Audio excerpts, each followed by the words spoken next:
کچھ خواتین کسی فوتگی والے گھر بھی جائیں تو واپس آ کر اس طرح تبصرہ کر رہی ہوتی ہیں کہ بیٹی نے تو نیا سوٹ ڈالا تھا، اسے تو دکھ ہی نہیں تھا۔ بہو تو ایسے ہنس ہنس کر بات کر رہی تھی جیسے اس کی دیرینہ خواہش پوری ہو گئی ہو۔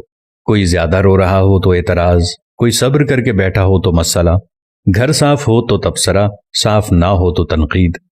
تمہیں کس نے حق دیا ہے دوسروں کو جج کرنے کا؟ کسی کا جوتا پہن کر جب تک خود نہ چلو تب تک اس کے چلنے پر اعتراض نہ کرو۔ خود تو 4 پلیٹ بریانی تناول کر کے ڈکار بھی نہ ماریں اور دوسروں پر تابڑ توڑ حملے۔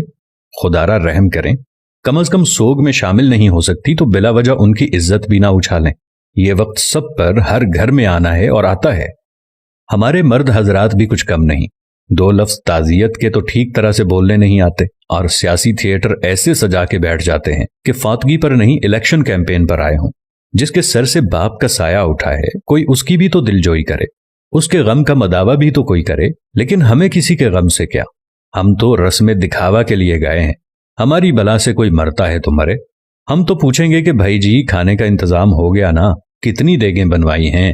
6 دیگیں تو کم ہیں، برادری بھی ہے، محلے داری بھی ہے۔ وہ بیچارہ باپ کے سوگ کو بھول کر اس پریشانی میں لگ جاتا ہے کہ کہاں سے قرض پکڑوں، کیونکہ کھانا صحیح نہ بنایا تو باتیں ہوں گی۔ ساری زندگی باپ کا کھایا، مرنے پر روٹی بھی صحیح نہ دے سکا۔ ہمیں سوچنا ہوگا کہ کون لوگ ہیں ہم؟ مسلمان تو دور، کیا ہم انسان بھی ہیں؟ جانوروں کا بھی کوئی مر جائے تو وہ ایسے دعوتیں نہیں اڑاتے، اور اشرف المخلوقات کا تاج پہن کر حیوانیت کی ساری حدیں عبور کر جانا کہاں کی انسانیت ہے؟ میں نے میت کے گھر میں ایسی آوازیں بھی سنی ہیں، جو دیگ پر بانٹنے میں لگا ہوتا ہے اسے کہا جاتا ہے ذرا پلیٹ میں 4 بوٹیاں زیادہ ڈال دینا، وہ داماد بھی آیا ہے تو اسے کھانا دینا ہے۔ وہ بیٹی جو ماں یا باپ کی میت پر رو رو کر ہلکان ہو رہی تھی، جیسے ہی جنازہ اٹھتا ہے تو وہ سارا غم پس پشت ڈال کر کھانا تقسیم کرنے میں لگ جاتی ہے کہ سسرال والے بھی آئے ہیں، انہیں کھانا نہ ملا تو ساری زندگی باتیں سننے کو ملیں گی کہ تیرے باپ کی میت پر تو ہمیں کھانا بھی نہیں پوچھا کسی نے۔ میں نے اس بات پر بھی تبصرے سنے ہیں کہ سالن میں تو تری یعنی گھی ہی نہیں تھا، ہماری پلیٹ میں تو بس شوربہ ہی آیا۔ ہم بحیثیت معاشرہ ظالم بن گئے ہیں۔ خوشیاں تو کجا، ہم نے مرگوں کو بھی اپنے شریکے پورے کرنے کے لیے ایونٹ بنا لیا ہے۔ جب میں کہتا ہوں الہی میرا احوال دیکھ، حکم ہوتا ہے بندے ذرا نامہ اعمال دیکھ۔ کچھ سوال آپ کے ضمیر کے دروازے پر چھوڑ رہا ہوں۔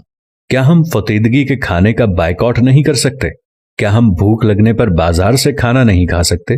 کیا ہم گھر میں ایسا اصول نہیں بنا سکتے کہ خاندان میں کوئی کسی کی فوتیدگی پر نہیں کھائے گا؟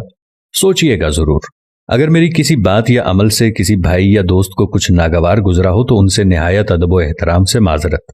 اب یہ ہم پہ ہے کہ ہم اس بات کو آگے پھیلاتے ہیں کہ محض ایک ویڈیو دیکھ کر گزار دیتے ہیں۔ بات مناسب لگے تو ایک لمحہ ضائع کیے بغیر شیئر کر دیجیے گا تاکہ اصلاح کا یہ سلسلہ جاری و ساری رہے۔ جزاکم اللہ خیر۔